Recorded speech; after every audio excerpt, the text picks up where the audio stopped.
So I'm gonna go over a quick way that I sharpen a chainsaw chain and the tool I use to do it.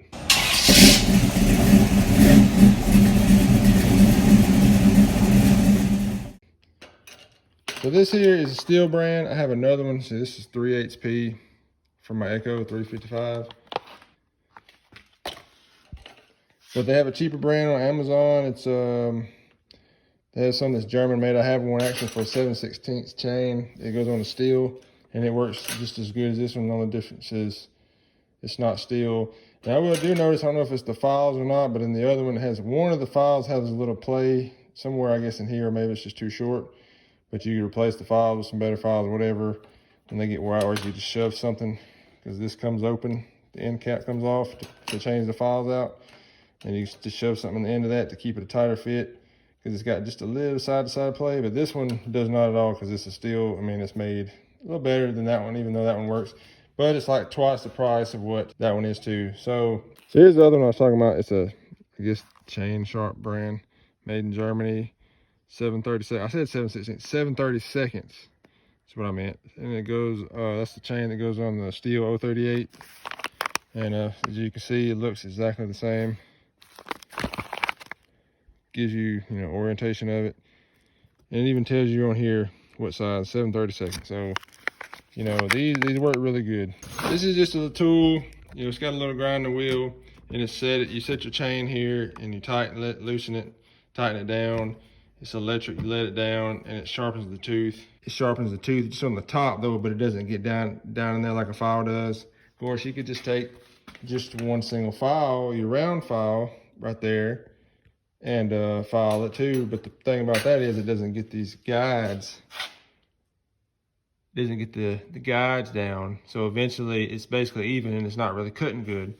This, the way they got this set up is the round file files the teeth, and then the flat one files the guides.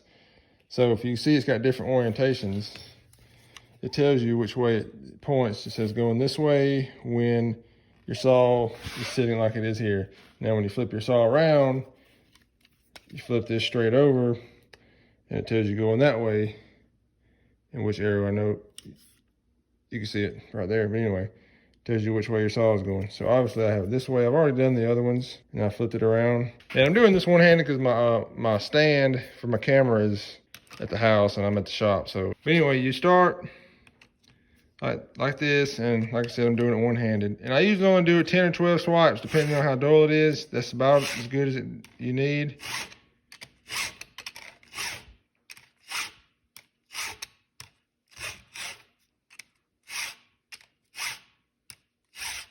You can see there, it filed it down. I don't know if you can see it better, but anyway.